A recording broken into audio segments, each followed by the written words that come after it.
چې انسان په دنیا کې اوسېږي نه ګناه نه خلاصېږي. خامخا د انسان نه کله ګناه کېږي او کله دې د شیطان او د نفس د مجبور شي نو ګناه وکړي. لیکن کم انسان چې هغه ګناه وکړي او بیا فوراً د الله په دربار کې توبه وباسي نو الله پاک مهربانه دی، ګناه ورته معاف. رسول الله صلی الله علیه وسلم فرمایي وی د مسلمان او د منافق فرق دا دی چې منافق ګناه وکړي نو پروا پرې نه ساتي، داسې ګڼي لکه په پوده چې مچ کښېني او دی داسې کې او مچ وتښتي. په پوده چې چامک کښېني څه پروا ده، لاس وړقوي مچ وتښتي، بیا راشي کښېني بیا لاس وړقوي، مچ وله نه پوزه خوري او نه په پوزه دروندوالی راځي او نه په پوزه څه زخم راځي. او د مسلمان داسې مثال دی د ګناه لکه چې دی د یو غر په ویښ کې ناست دی او دی یریږي چې دا غر را باندې را پرېونځي، ای خدای دا غر به کله را پروځي. دقه رنګې دی یریږي چې دا ګناه مې وکړه او په دې ګناه مې الله ونه نیسي خدایه، یا مړ شم او بې توبې د دنیا نه لاړ شم. دا د مسلمان او د منافق د توبې فرق. اوس توبه چې انسان وبخي او د الله نه بخښنه وغواړي، الله پرې ډېر خوشحالېږي. او ولې پرې الله خوشحالېږي؟ د هغې یو وجه خو دا ده چې ده د الله په دربار کې خپل ځان عاجزه کړه چې خدایه زه تا نه معافي غواړم خو دا عاجز یم که. نو یو یې د خپلې عاجزۍ اظهار وکړه، دویم یې د الله د لویۍ او د لوی قدرت عقیده ولرله چې خدایه دا توبه زه ځکه وباسم چې زه یریږم ته ما ونه نیسې، ما راګیر نه کړې، ما له تکلیف را نه کړې. ولې؟ ته د ډېر لوی قدرت او طاقت خاوند یې چې څوک د چا خلاف وکړي هغه پرې کمزوري د چا پروا ني.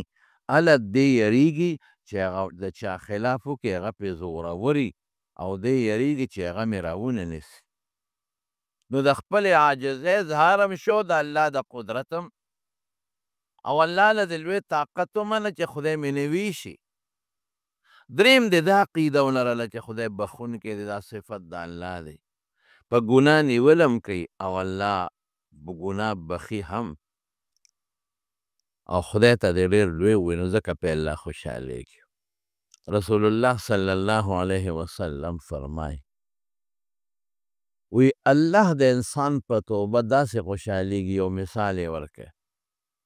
لکه یو انسان په یو سارو باندې سور دی په یو اس، د سره په هغه اس خپل خوراک هم پروت دی او خپلې اوبار سپې پراته دي او یو صحرایي ځمکه کې روان دی. د ځنګل منځ ته لاړ، داسې ځای ته ورسېد چې هلته هېڅ قسمه انسان نشته. دی ستړی شو چې لږ دمه کوم دا باقي سفر به بیا وکړم. هسې یې وتړه ځان سره یې نږدې او دی سملاس وده شو چې د خوبه راپاڅېد ویې کتل اس نشته، اس تښتېدلی. دا سړی ډېر زیات خفه دی، دومره پریشانه شو چې خدایه دا خو مرګ په خپلو سترګو مې ولید، مرګ راغی، ځکه چې د دې ځنګل نه اوس زه په خپو وتی نه شم، چېرته به ځم؟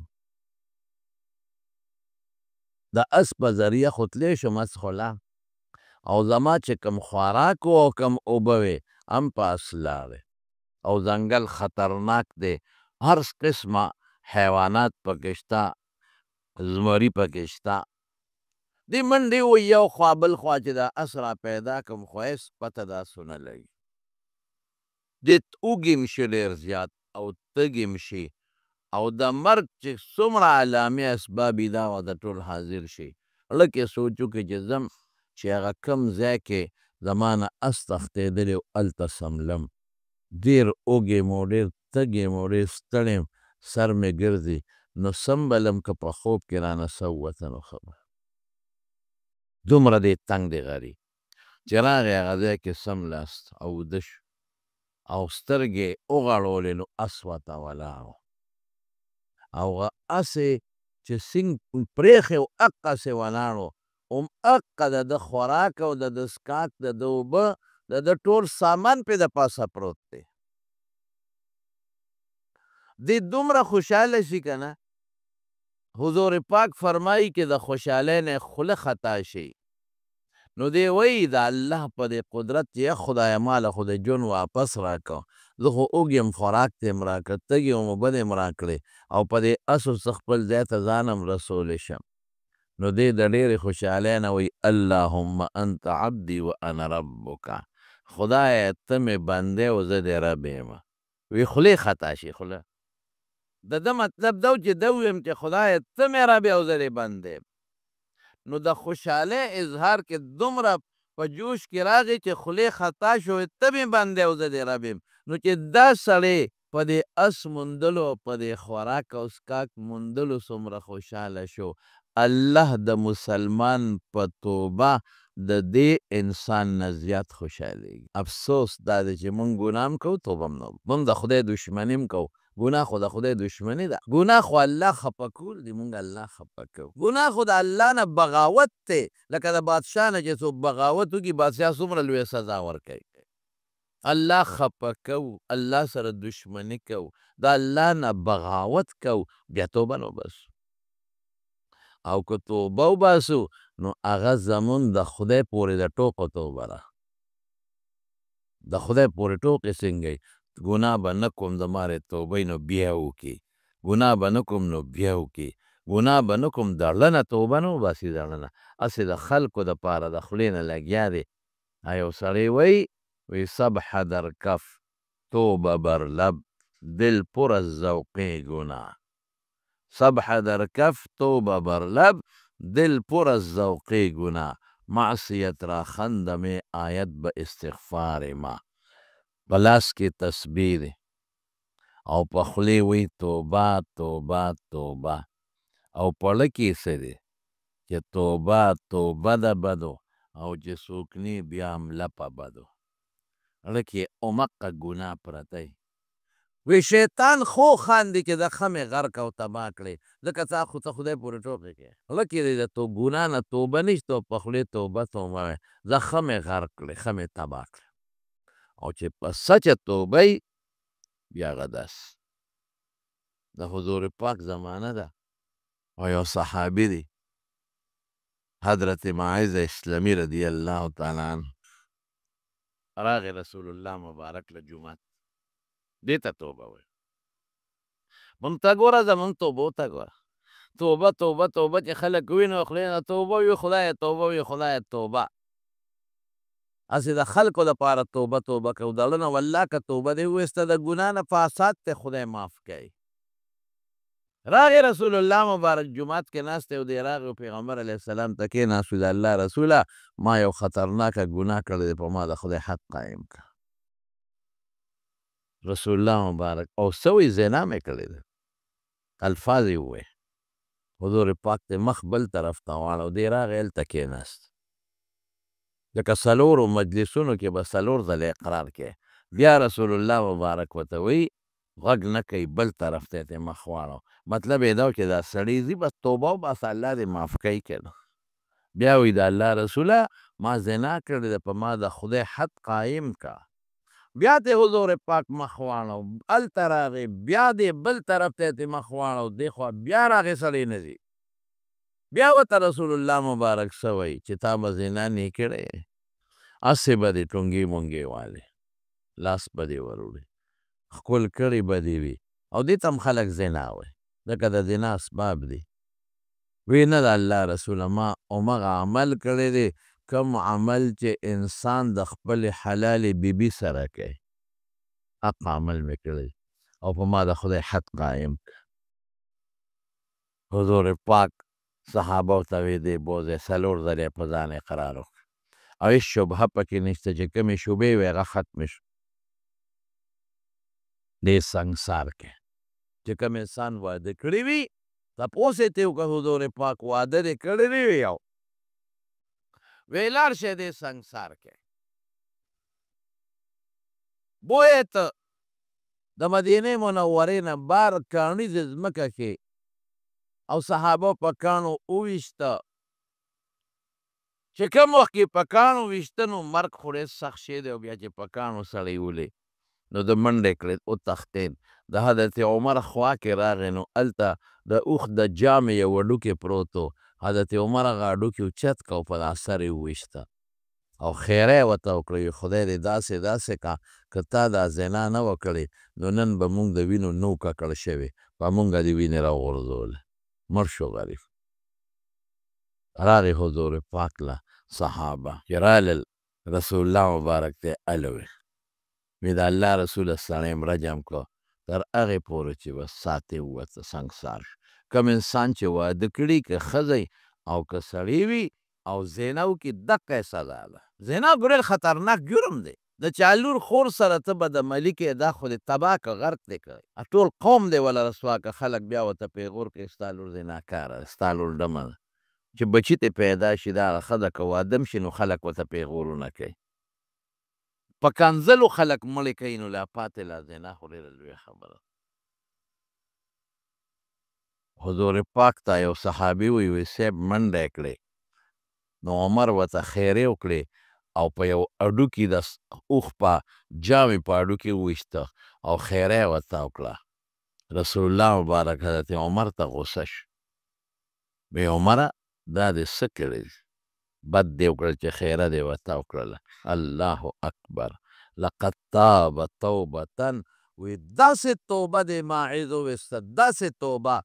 یو روایت کې اهل مدینه راځي بل دی ګناهګار امت راځي که دا توبه زما د ټول امت په ګناهګارانو تقسیم شي د ټولو توبه به خدای قبوله کړي. څه دې خیال دی په هغه انسان چې په خپل نفس یې سخا وکړه او راغی وی چې ما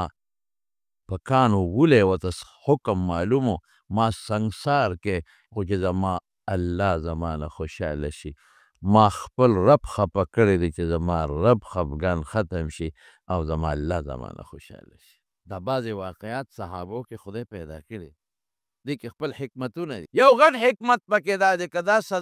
مسائل هلته نو پیښه نو بیا به خلکو په دې سزاګانو کې تاویلات بیا به تاویلات کول چې قرآن حدیث کې راځي او دا حدیث هم دی دا د رجم متعلقه لیکن د قرآن ایت دی خو تازمو علما وی منسوخ التلاوت ته حکم باقی دی. الشیخ و الشیخة اذا زنیا فرجموهما بیا به خلک وی چې دا په تشدید محمول دی په پلان کې وډنګرې خوا دی خوا نو دا قطعا او یقینا دا بعضې څیزونه صحابو کې الله پېښوي چې عملي ته ور بعضې سزاګانې معلومې شي سبا پکې څوک تاویلاتو ده. ورځ بله ورځ څو ورځې پس ښځه راغله رسول الله مبارک له وی د الله رسوله زه هغه ښځه یم چې معیز سره بدنام یم هغه زنا ما سره کړې په مام د خدای حکم قایم اوس ورسره څه کوې. ښځې ته پته وه چې هغې په کانو سنګسار که ما هم په کانو سنګساروي حکم ورته ښه معلوم و لیکن الله خفه دی الله خفه دی ما زنا کړې ده زه دې سنګسار شم زما وجود دې په کاڼو باندې وویشتلی سي زه دې مړه شمه خو چې زما رب خوشحاله شي اخرت د سزا نه بچ شم. ایمان دې ته وایي صاحبه خلک وایي دا دی هغه دی دا د صحابو ایمان دی دا د صحابو د خدای نه یره ده. په کاڼو سر ویستل اسان کار په توره او په چاړۍ ووایه نو زه په یو ساعت کې به ترې سوځي او چې په کاڼو یې ولې څونه ساعت کې به دا سوځي او په څومره زخمي کېږي به او کم کم سترګه به هم لګي او سر به هم لګي او غوږ به هم لګي او خېټه به هم لګي او خوله به هم لګي او پوزه به هم لګي او اکثر په سر یې ولي چې دا سر یې مات شي چې وینې ته وبهېږي چې سړی مړ شي سخته سنګینه سزا ده صاحب د زنا. نن زمونږ کشر کل ټول په دې غم کې مبتلا دی خفه کېږی مه د زنا نه خطرناکه سزا بله نشته چې سل مړي کړي سل مړي یو سزا یې دا ده چې په چاړې سټ پرې کا په توره یې ووه پانسي که خبره ختم 5 منټو کې دی سل مړي چې کړي چې زر مړي کړي دغه یو سزا ده چې ساته یې وباسه پانسي که زه په چاړې ووه په توره یې ووه یو 2 منټه کې به ترې سوځي خو چې زنا یې کړي زنا نو په کاڼو به ولي اوم سړی چې واده کړي وي واده کړي او واده کړې ښځه نو داسې به ترې سه وباسي چې په کاڼو به یې ولي که ګنټه کې ترې سه ووته او که نیمه کې ووته او که په 2 ګنټې کې خطرناک جرم دا هلکان او جینکۍ الله دې معافي وکړي الله دې معافي وکړي موږ ته خلک راځي په دې لویه ګناه کې مبتلا دي قسم په الله قسم مې راته وخوړ موږ نه خلک د مسلو تپوس کوي ځان سره یې پړه کې ساتو د چا ال چاته نه وایو د مسلو تپوس کوي داسې سپېره هم شته چې د خپل لور سره زنا زما قسم په الله په جومات کې ناست یم یو هلک ماله راغی د ډېرې مودې خبره ده خو موږ دا خبرې ټول زړه کې ساتو مسلې تپوس کوو یو هلک راغی ماله په الله باور وکړه جومات کې ناست یم ما ته وی ما سره خپل پلار دا ناروا عمل کوي خپل پلار نه مې پرېږدي څوک او داسې حالت جوړ شوی نن سبا ورشئ وګورئ په دې هوټلو کې په اسلام آباد کې وګورئ په لاهور کې وګورئ قسم په خدای چکلخانې جوړې شوي خلک انخطې پرې آیسو باندې دی مردار تباه کړل دا خلک څوک یې خرڅوي او څوک یې سکي او دا سر خوری چې اوس کې دا سړی تباه کوي وجود یې درله تباه کو غر کې کو بچي هم دله غر کو تباه کړل خلک خوشحاله دي پیسه مې وګټله ای سپېره د دنیا خلک د زناکار کړل سپېره جنکۍ د زناکار کړل لکان د زناکار کړل دا ما تپوس وکړم دا ولې دا خلک سکي دا چې اوس کې څلور پنځه ورځې بیا میخ ناستي بیا وله خوب نه ورځي وایي دې کې دا چلونه شته دا د بدعملۍ دپاره خلک استعمالوي دا حال دی زمونږ امت کم طرف ته لاړ کشران هلکان جینکۍ بربنډې دي بربنډې ګرځي جینکۍ او پرده خو ظلم دی ظلم پردې ته څه ضرورت دی دا خو ظلم سپېرې زنا دعوت ورکړې چې ستا پرده نی او ستا مخ کولوي او ستا مټې کولوي او ستا مری کولوي دنیا هلکان درته ګوري دنیا هلکان دې په غم مبتلا کړل زناکارو کې دې واچول د خدای یره څه شوه ای د خدای بندګانو مرګ نه لرئ ځنکدن نه لرئ قبر ته به نه ځئ خدای له به نه ځئ څه به کوئ توبه وباسئ د خدای په دربار کې خدای نه ویرېږئ که خدای راونیولی قسم په خدای که مو دې څوک لاس کړي دا به خدای رانیسي دا ظالمان که دا لکان دی او که دا جینکۍ دي خو وخت وله الله ورکوي دا به رانیسي د مرګ نه مخکې بیا به توبې وباسي توبه به نه قبلېږي هغه زنانه راله رسول الله مبارک له ښه ورته پته ولګېده چې ما به سنګسار کوي ځکه چې څوک را سره بدنام هغه یې سنګسار کړی دی وایي د الله رسوله زه هغه ښځه یم چې ماعز اسلامي سره بدنام یم خو مقه مسله پیښه شوه او حضور پاک پوره تحقیق وکړه ورته یې وی په ګېډه دې ماشوم شته وی وي زه چې دا ماشوم د ګېډې نه کوز شي او بچی دې پیدا شي بیا راځه ځکه چې کومه ښځه د ماشوم په بیماری باندې بیماری نو هغه به نه سنګساری ماشوم د غېړه کې هغه ورسره بربادېږي که ماشوم د زنا نه ولینې او ماشوم خرابېږي نو چې هغې ښځې ماشوم وشو نو بیا راله ماشاءالله ځان یې پټ نه که بیا راله د الله حکم په ما جاري که ماشوم مې پیدا شو د الله رسوله ما سنګسار که خو چې زما رب خوشحاله شي رب خفه کړی رسول الله مبارک ورته بیا څه وایي دا ماشوم دې وخت کې ستا پیو ته محتاجه دی دې له پی ورکړه دا ماشوم چې که پیو نه پرې کې او خپل خوراک شروع کې نو بیا راشه بیا به در باندې د خدای حکم جاري کو نو لاړ هغه ماشوم یې لویو 2 کاله خوب شاپس راله او ماشوم له لاس کې ډوډۍ ورکړې ده یا خدایا څه عجیبه حالت دی پې تلواره ده چې زما رب خوشحاله شي او چې د الله کم حکم دی په ما جاري شي خو چې زما رب خوشحاله شي زما رب خفه کړی دی ماشوم یې غېږ کې ونیوه حضور پاک له راله او ماشوم له یې ډوډۍ ورکړې وه د رسول الله مبارک مخکې ماشوم ډوډۍ خوري وایي د الله رسوله بس ماشوم زما د پیو نه کټ شوی دی ورته وګورئ دا دې په خپله ډوډۍ خوړی شي واه واه ماشوم د چاړه کېږي دا دې په خپله ډوډۍ خوړی شي دا دې ګورئ په خپله خوري ډوډۍ ما ته حاجت نشته نو رسول الله مبارکه ماشوم ترې واخېست بل چا له یې ورکړه وایي د ده کفاله په تا ده دا به تل ویې او ښځه یې بوتله وایي دا سنګسار کې په کاڼو یې وویشته او ساتې لاړه دې ته توبه وایي ما ګناه کړې ده بچې به خپل کار کوي بچی که مریو کار څه کېږي دغه ډوډۍ خوري بار بار پیغمبر راځي په ما د خدای حکم جاري کړه ګناه باندې الله خفه شوی اوس دا الله خوشحالول غواړي که نه نو په ډېر اسانه خوشحالېږي چې الله زما توبه بیا به ګناه نه 3 خبرې دي کلمه د شهادت راولي چې لا اله الا الله محمد رسول